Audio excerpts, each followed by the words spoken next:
AITA for not attending my sister's wedding because of her child-free rule. My sister recently got married, and it was a truly massive event.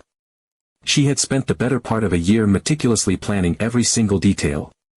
It was the kind of wedding you might see in a magazine, elegant, extravagant, and with an incredibly detailed vision that she was determined to bring to life. One of her non-negotiable rules was that the wedding would be entirely child-free. I respected that completely because, at the end of the day, it was her wedding, her big day, and her choice to make. But here's the thing, I'm a single dad to an amazing 6-year-old boy. His mom has not been in the picture for years, and I don't have much of a support system to fall back on. My life revolves around my son, and I've gotten pretty good at juggling the demands of single parenthood, my job, and my personal life. That said, when the wedding invitation arrived, I knew it was going to be a challenge. I was genuinely excited to celebrate with my sister. Despite our occasional sibling squabbles, we've always been close, and I was really proud of her.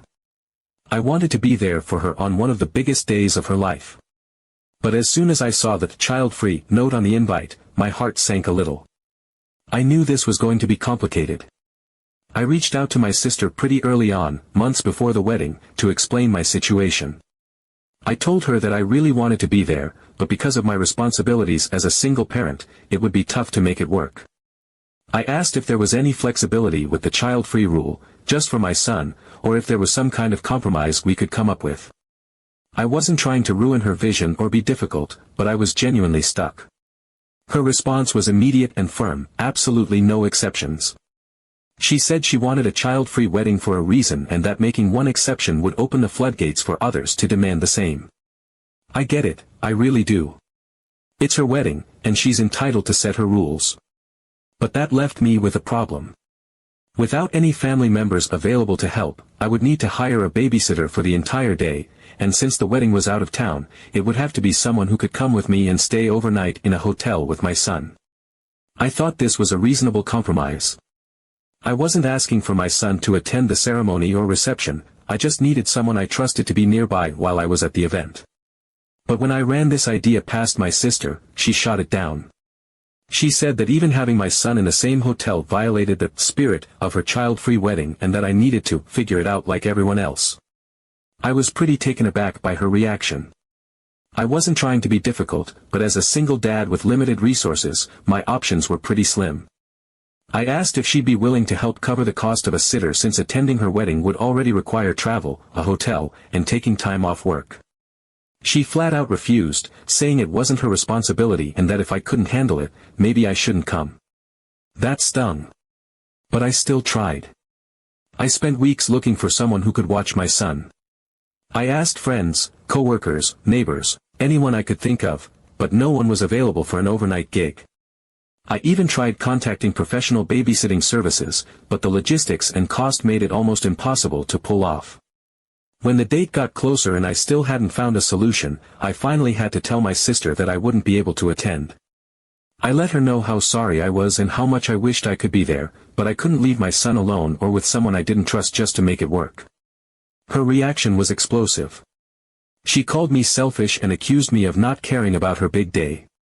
She said that everyone else with kids had managed to figure it out, and that I was just making excuses. I tried to explain that my situation was different, but she wasn't hearing it. She said I was prioritizing my son over her, which, to be fair, I was, but I didn't think that was unreasonable. The wedding came and went, and I stayed home with my son. I felt guilty and sad about missing such an important day, but I knew I had made the right choice for my family. Unfortunately, my absence has caused a massive rift in my family. My sister still isn't speaking to me, and my parents have been blowing up my phone, saying I should have tried harder or found a way to make it work. They keep telling me that my sister is deeply hurt and that I should apologize for letting her down. Other relatives have chimed in as well, saying I was wrong to miss such a monumental event. I don't know what else I could have done. I tried everything I could think of to make it work, but my hands were tied. I love my sister, and I wanted to be there for her, but I wasn't willing to compromise my son's safety or well-being. Now I'm being painted as the bad guy, and I honestly don't know if I'm in the wrong. So, am I the asshole for missing my sister's wedding because I couldn't bring my son or find a sitter? Update 1. After some time to reflect on everything that had happened, I decided to reach out to my sister. I wasn't ready to let this situation fester and completely ruin our relationship. I still loved her, and despite all the hurt feelings, I wanted to try and mend things. I knew that missing her wedding had caused a lot of damage, and even though I felt justified in my decision, I also recognized that this was a big moment in her life, and my absence likely stung more than I realized. So, I decided to call her. I rehearsed what I wanted to say in my head about a dozen times before picking up the phone. My plan was simple. I wanted to apologize for not being there, explain my position one more time, and let her know that I genuinely valued our relationship and hoped we could move forward. I didn't want to rehash the arguments or get into a blame game. I just wanted to clear the air. When she answered the phone, I could immediately sense the tension. Her tone was cold, and she clearly wasn't thrilled to hear from me. Still, I pushed forward, keeping my tone calm and steady. I started by apologizing again for missing her wedding and explaining how difficult the decision had been for me. I told her how much I had wanted to be there, how I'd done everything I could think of to make it work, and how heartbroken I was to miss such an important day in her life. I hoped that being vulnerable and sincere would help soften her stance, but the conversation didn't go the way I expected. At first, she just rehashed the same things she'd said before, that I should have figured it out, that other parents had managed to attend, and that my absence had been selfish and hurtful. I tried to remain patient, even as she repeated the same arguments that had already been thrown at me 100 times. But then, as the conversation escalated, she dropped a bombshell that completely floored me. Apparently, one of her bridesmaids, her best friend, had brought her 2-year-old to the wedding.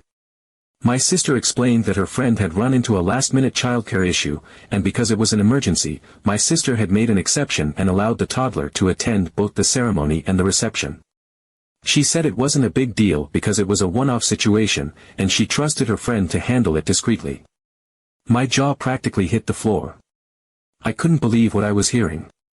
After everything I had gone through, all the stress and heartache of trying to make arrangements, all the times I'd been told, no exceptions, and, it's not her responsibility, and now I was finding out that she had bent the rules for someone else. Someone who wasn't even family.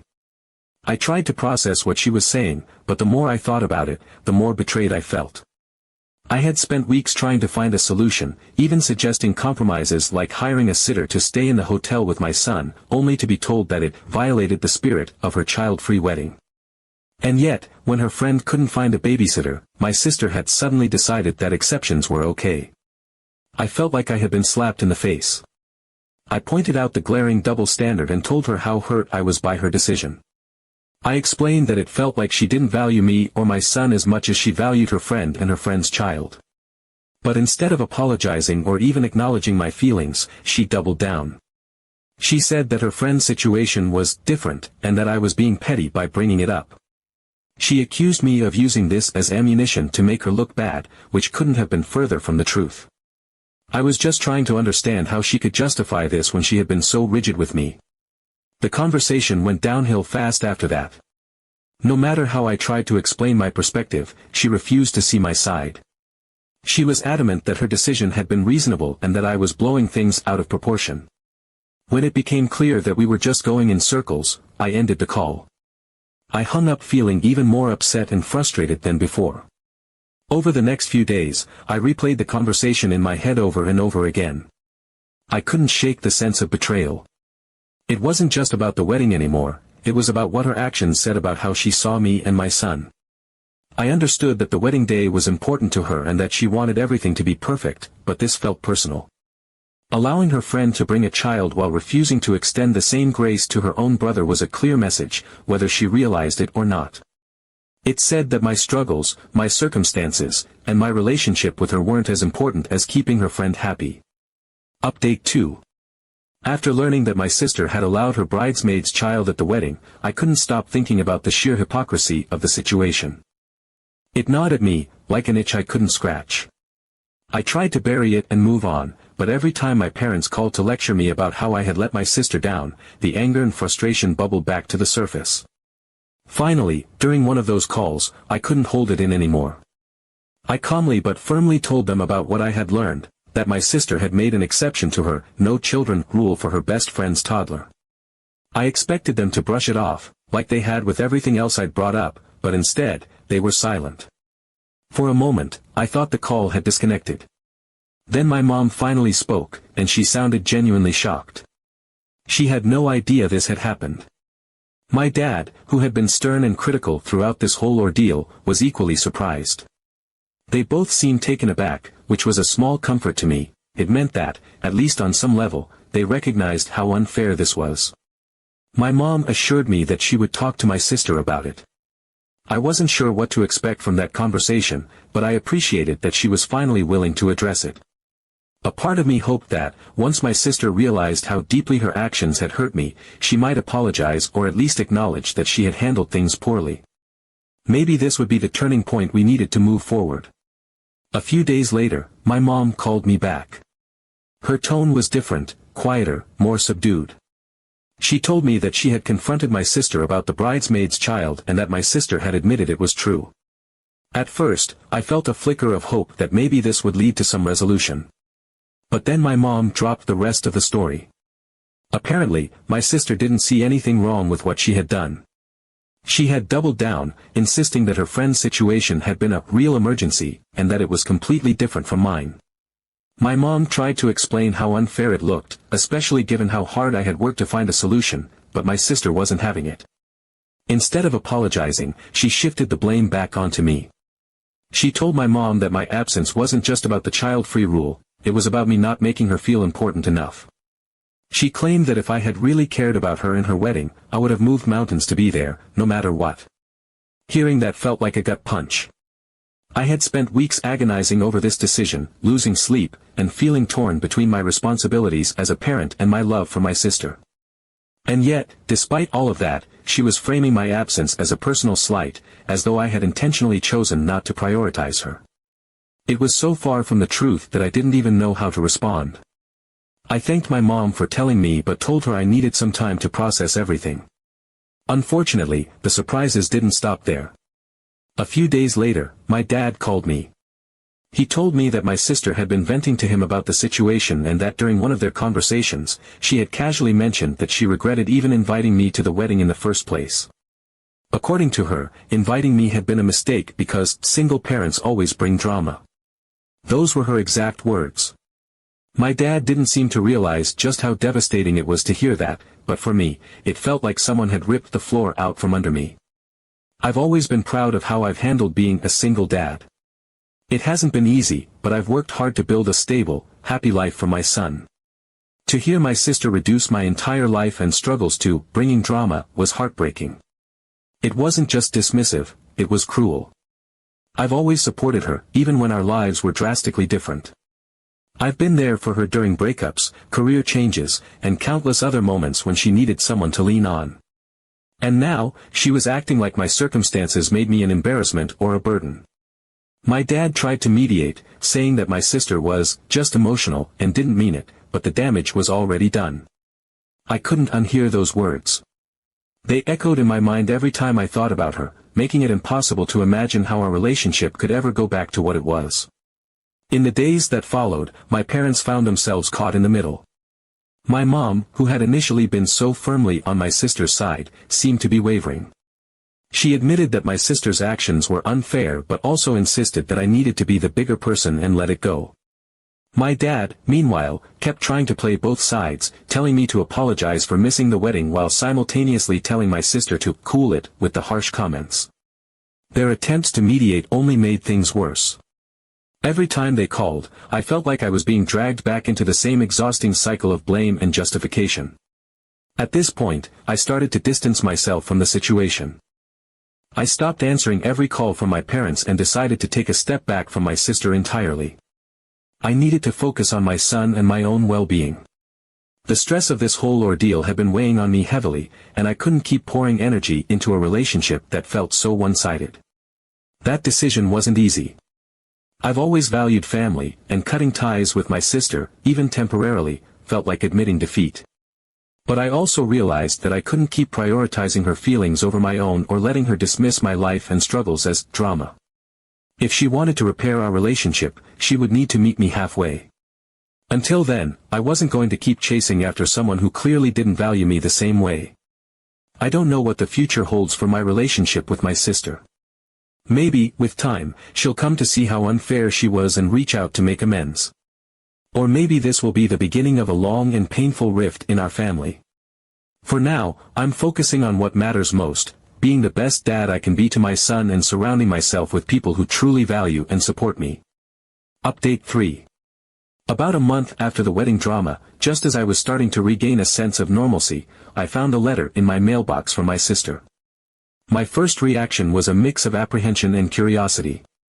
She hadn't spoken to me since our last heated conversation, so I had no idea what to expect. Was this a heartfelt apology? A continuation of her anger? Something in between? I stared at the envelope for a long time before finally opening it, unsure if I was ready to deal with whatever it contained. The letter began with what seemed like an attempt at an apology, or, at least, her version of one. She wrote that she had taken some time to reflect and realized that she might have been too rigid with her child-free wedding rule. She admitted that she hadn't been as understanding of my situation as she could have been and acknowledged that she should have considered the unique challenges of being a single parent. On the surface, it sounded like progress, and for a moment, I felt a flicker of hope that we could start moving toward reconciliation. But as I read on, that hope quickly dimmed.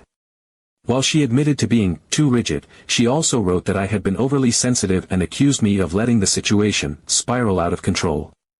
According to her, the drama surrounding my absence had overshadowed her wedding memories, and she implied that I bore responsibility for that. She didn't outright say I had ruined her day, but the subtext was clear. It stung, especially since I had gone to such lengths to avoid causing drama in the first place. All I had done was make a decision that prioritized my son's well-being, yet here I was, still being painted as the villain in her narrative. The final section of the letter was the part that truly left me at a loss. My sister wrote that she wanted to start mending our relationship and invited me to a small family gathering she was hosting with her husband. The purpose of the gathering, she explained, was to open wedding gifts in an intimate setting with close family members. My parents had already told me about this event, and they were ecstatic when they heard that my sister had invited me. They saw it as an olive branch, a chance for us to begin repairing the damage. But there was a catch.